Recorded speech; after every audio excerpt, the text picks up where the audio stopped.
what we do is, so mainly one thing is try to gather people who are interested in electronic music and instruments, both of them. It's very important to emphasize, because you cannot really separate the technology from the music itself. Well said. So well said. Some of us are music producers, others are really like collectors, and some others are technicians.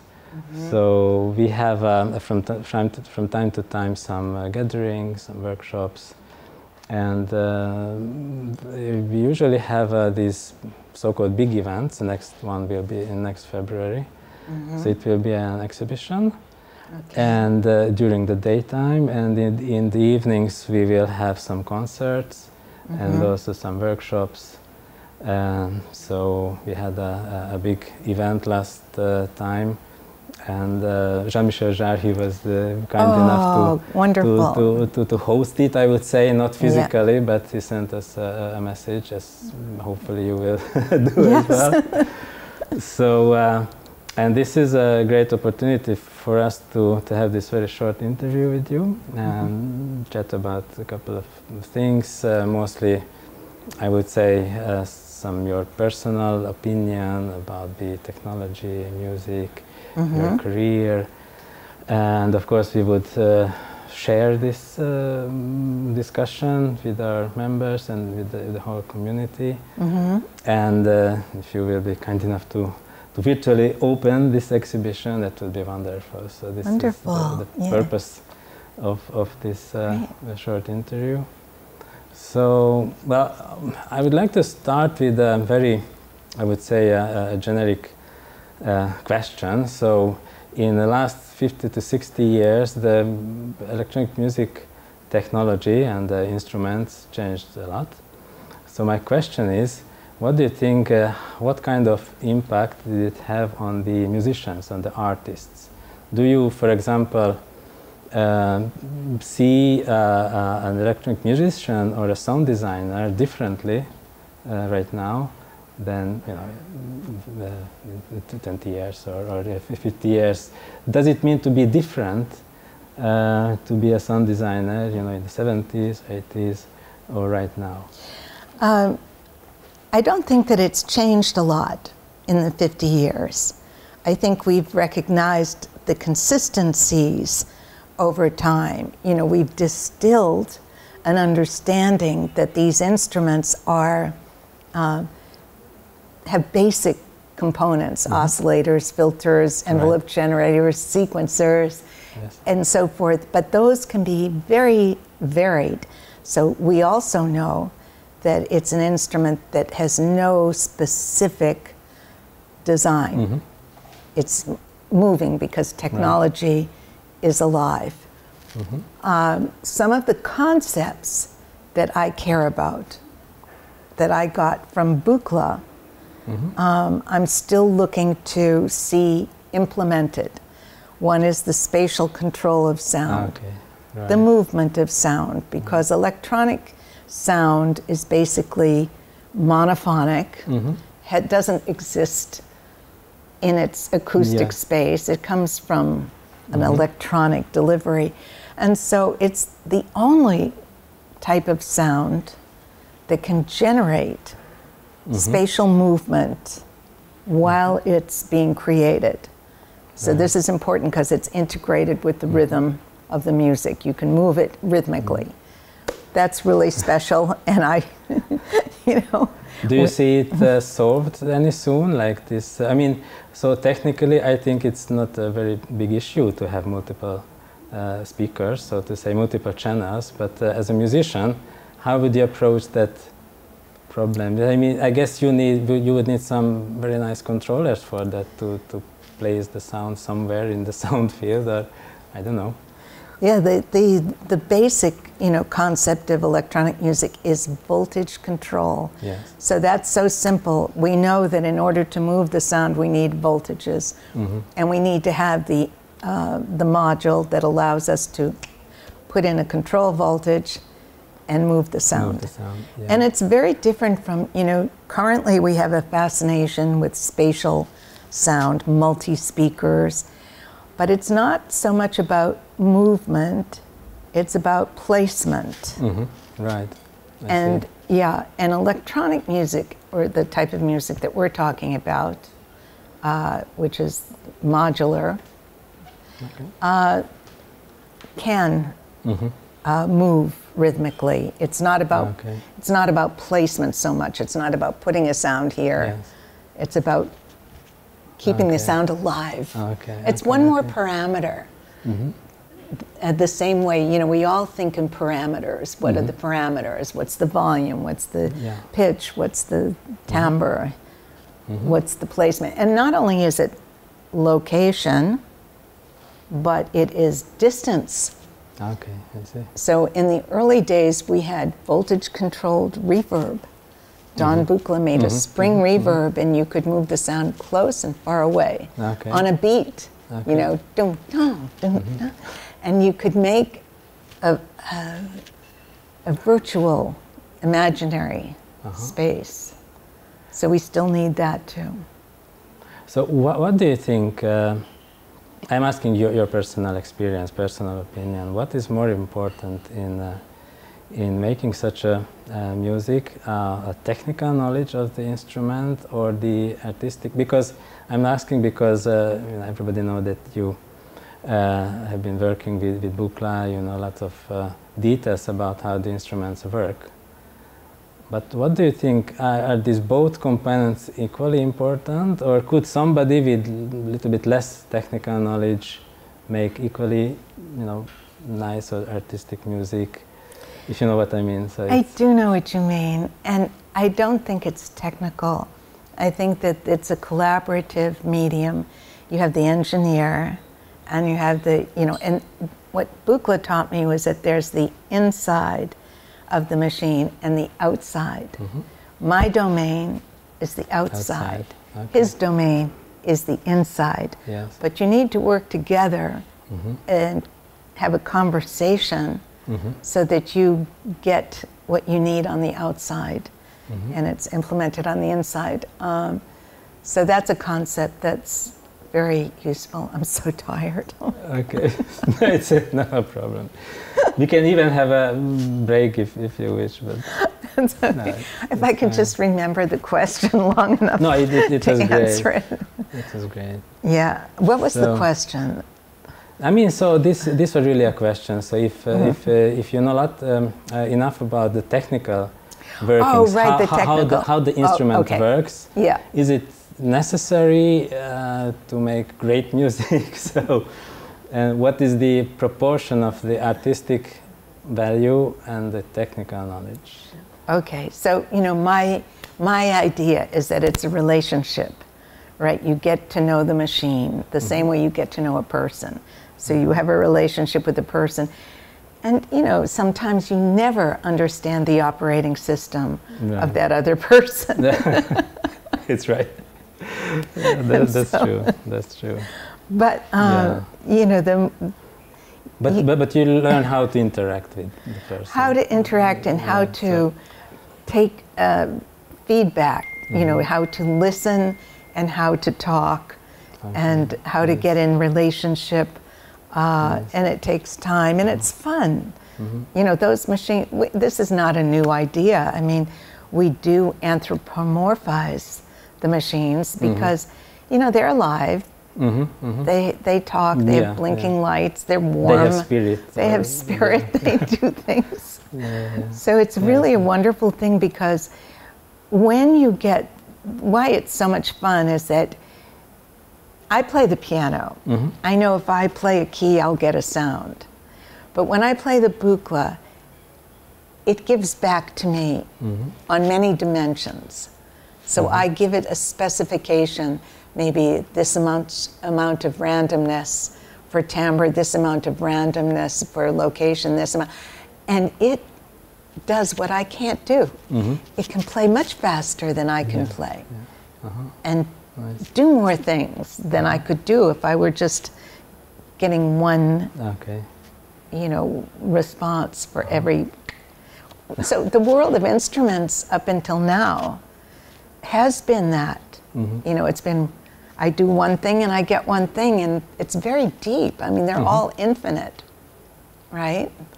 Okay. Infinite is every place. Yeah. Very nice. so we are talking about Buchla. You are mentioning, but always mentioning Buchla instruments. But so can I ask something? And I'm sure that everybody, many people ask this already. That and there is this concept, so-called West Coast, East Coast synthesis. Do you believe in that concept? And what do you think is special about the Buchla type of synthesis, control, and the instrument in general? Is it, so what is your... Yeah, I mean, when this started, the East Coast, West Coast, and the East Coast was Bob Moog, and West Coast was Don Buchla. And we didn't have a lot of communication in those days, you know, ideas. But Moog put a keyboard on the instrument, and it was adopted by pop music, and became very popular. And that's great. And Don Buchla never catered to an audience because he was really an inventor who, he wanted to be successful, but he didn't care about other people's ideas because he had his own. So he developed, I think, a concept of a live performance, voltage-controlled instrument. And that's when I met him. And I adopted that vision, that this was, I mean, I also, in my career, have used a lot of instruments. The CS80, the Prophet 5, the you know, the TX6.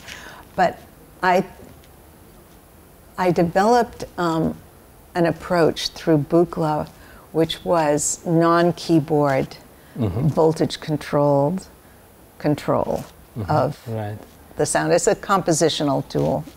So it's not really better or worse, it's just different, if I understand correctly. It's compositional also. So you don't go to it with a line of music that you're going to make. You're actually in the moment manipulating control voltages, which can be a little bit wild, you know? I mean, yeah.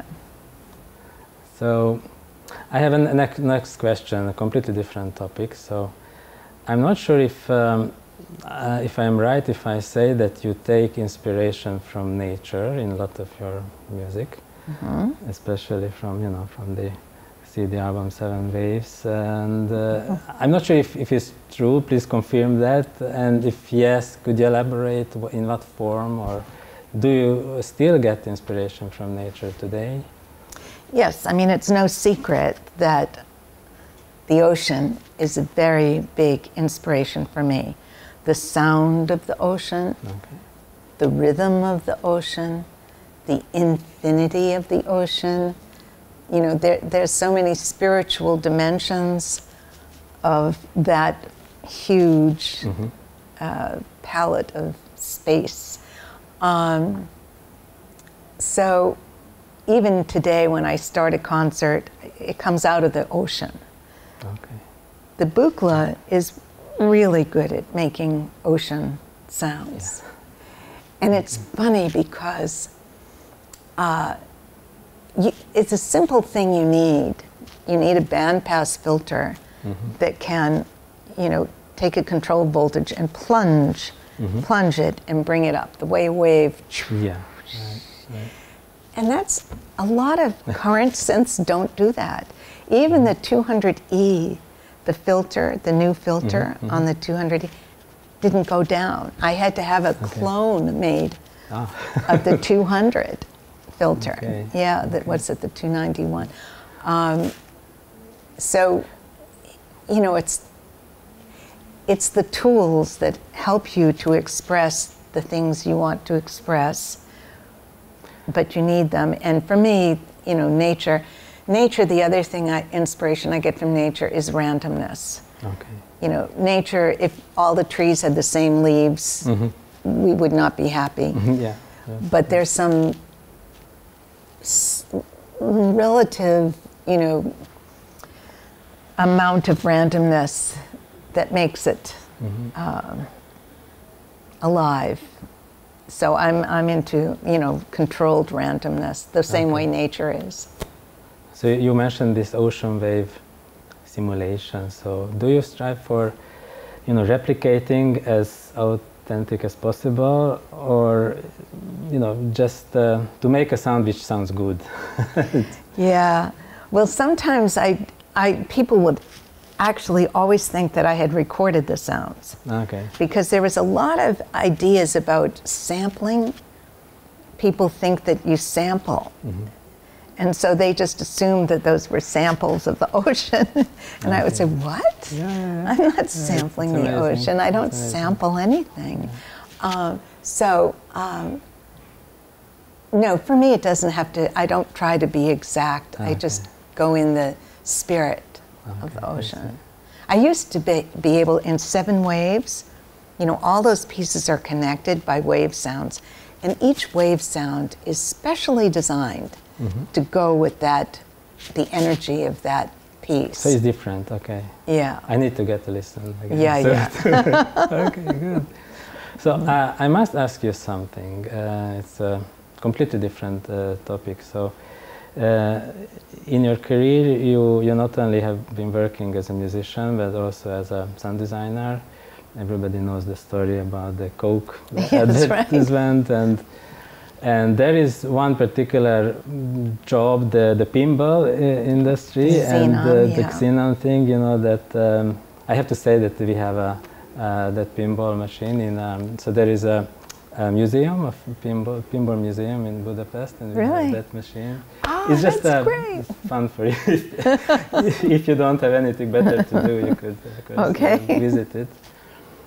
So, but actually, my question is the following. So, how is this kind of work different than being a musician? So, did it, you know, require from you the same amount of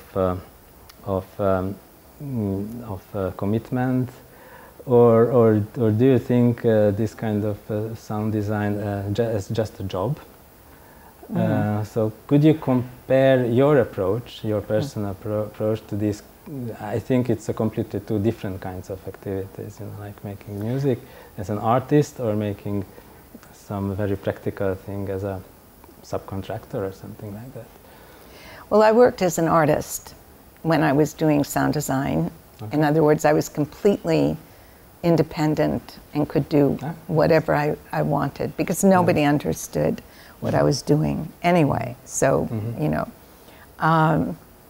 but I come from a classical background, and I was aware of the amount of, you know, involvement you can give to a classical training, you know, as a pianist playing 6 hours a day, etc. When I transitioned into technology, for who knows why, what reason, it's very demanding. The technology, also because it's always changing, it's a constant, you know, involvement in learning, you know, interacting with the changing instrumentation. So I often thought to myself, you know, when I was sitting in my studio with all my gear, you know, if anybody knew how much time it takes to just deal with this technology, I'll never be a concert pianist. I mean, that's a life, and this is a life. It is a life, and I think that, you know, going into sound design was natural, because when you deal in electronic music, you think of the sound in its components. You take it apart, you listen, you can hear all the different contributions to a sound, and you start to think that way. So you have control of the design of the sound, because you know all the things that are impacting the design. And when I had the buchla, I could control those. I could control those aspects. I also studied computer music, you know, with Max Matthews. And there we were doing a lot of analysis and recombining and designing sound out of its component elements. You know, you had to say, oh, I'll take this and I'll FM it there and then I'll Yes. move it, you know. So you think of it that way. And sound design was a wonderful field because it seems so natural. You know, even if something did not make a sound, it had a sound. Okay. Yeah. Okay. You know, there was a sound that you could conjure up that represented almost right. anything. I see. Whether an emotion, sadness, happiness, cold, heat. Okay. You know, the first album that I did was called Voices of Packaged Souls. It was with a sculptor in Brussels. Well, the show was in Brussels. And it was sounds of Harold Paris, the sculptor, made a list of sounds: the sound of heat, the sound of cold, the sound of an old man loving, the sound of a flower falling. You know, all these sounds that, what is the sound of a flower falling? I mean, you don't hear it, but there is a sound, right? It's a poetry. Do you think it's universal or different from each person to the next? Different for each person. If I asked you to make the sound, you could do this. Yeah, you know, with your probably. kids in electronics, they make the sound of a flower falling. Right. And you'll get a different sound from every kid. Yeah. Yeah. Yeah, wonderful. Yeah. So, I think our time is up. I just Okay. have one last more question. You know, the typical one. If you were going to an island, isolated, which instrument you would take? Only one. Which instrument would I Yeah. take? Do they have electricity on the island? Yes, a good question. Good question. Good. It's a good question. Yeah. Suppose they have. Yeah. So. Very tricky question. Yeah, Right. right. Well, okay, it's between the piano if there's no electricity and the bukla if there is. Okay, good.